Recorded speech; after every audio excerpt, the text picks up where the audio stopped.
Assalamualaikum and hello everyone. As you guys can see in this slide, we will talk about the factors that make learning English as a second language more difficult. And in this presentation, I, Muhammad Yusri bin Zahari, and my group members Sharifah and Shaheira, Nurin, Farisha and Zulaishah will talk about the factors that make learning English as second language more difficult from two aspects.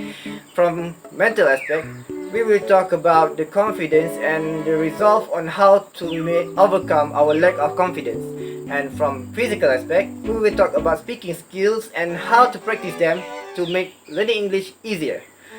So first of all, confidence. What is confidence? Confidence is the feeling or belief that we can have faith in someone or something. And in this context, either we can have faith in ourselves that we can learn English successfully. And what can affect our confidence? There are two things that can affect our confidence, which is ourselves and the surrounding. And by ourselves, our expectation and misconception may lead us to compare ourselves with the others, and that may affect our self-confidence when the result isn't the same with what we expected. And by surrounding, our self-confidence may be affected when we were alienated by the others who doesn't like us to speak or communicate in another language. And how can confidence affect our English learning? So, there is something that we need to know, that without confidence, we will lack the motivation to do something. And without the confidence to be successful in something, we may be we may think that it is pointless to even begin learning or doing some that things. And that is how confidence may affect us. And how to overcome it, that is what my fellow members will talk about later. Assalamualaikum warahmatullahi wabarakatuh. My name is Nurin Binti Fadzli. My topic is resolve. Definition of resolve is the solution of a problem or matter, because each problem must have the solution. What should we do to increase our confidence?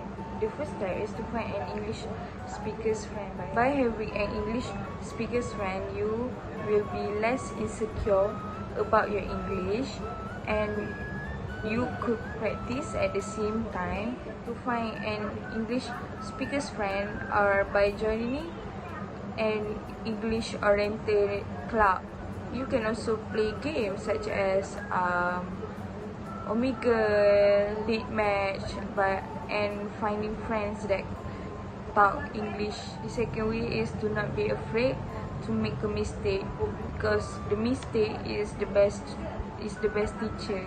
By making mistake, you will realize where did you go wrong, and you won't repeat the same mistake again. Lastly, we need to reward ourselves, because it's not easy to learn the language that is not your mother tongue. The benefit that you will get if you increase your confidence.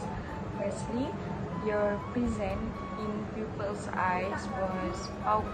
If you have a loud voice, a good body gesture, the way that you talk, the way that you presenting, people will have faith on you to be a leader, and people will confident that you will lead the group well. Having confidence will remove your negative thoughts, like your self-doubt, like what if I messed up this thing. And lastly, you will be more energetic and motivated to achieve your goals.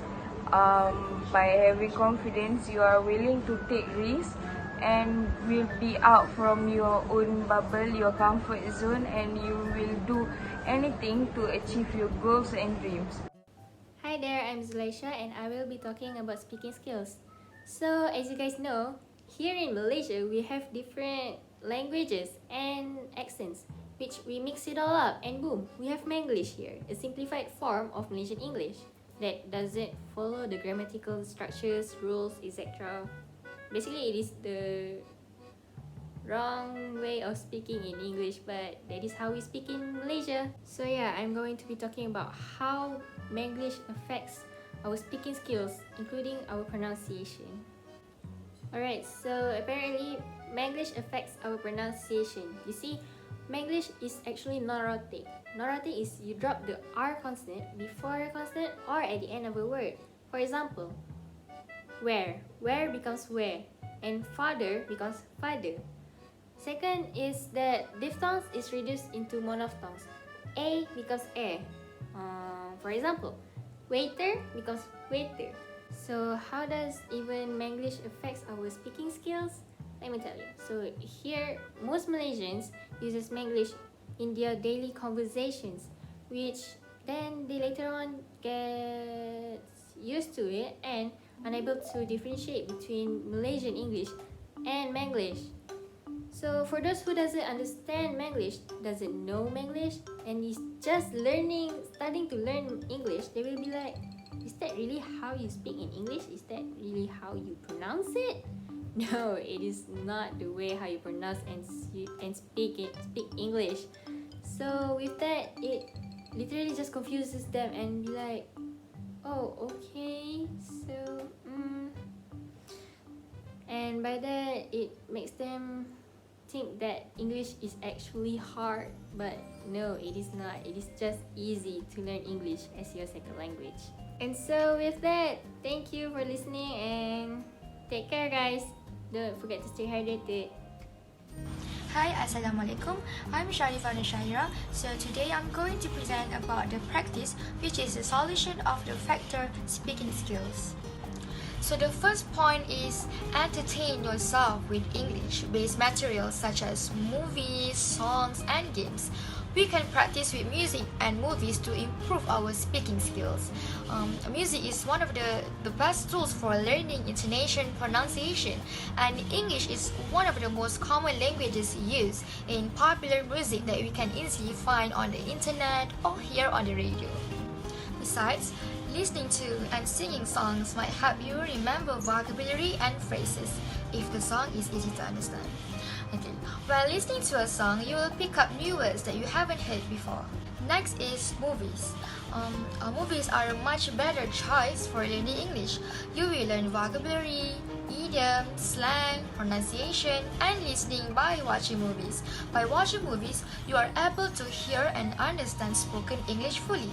Hearing how certain words are pronounced will help you to remember and memorize the songs. So now it's about practice by playing games. Play games in English to develop your subconscious language appreciation. In English learning, games make studying more enjoyable and reduce stress. Learning games are a great equalizer because they help to reduce stress, increase social engagement, and even help students have fun while learning English or any language. Other than that, games also teach you a range of language skills. You can use games to practice writing, speaking, and listening to English. Lastly, read aloud. Reading aloud gives you a chance to focus on pronunciation and pacing without worrying about coming up with words. But you have to make sure to practice with material that you can understand. So that's all from me about the practice of factors speaking skills. Thank you and Selamat Hari Raya.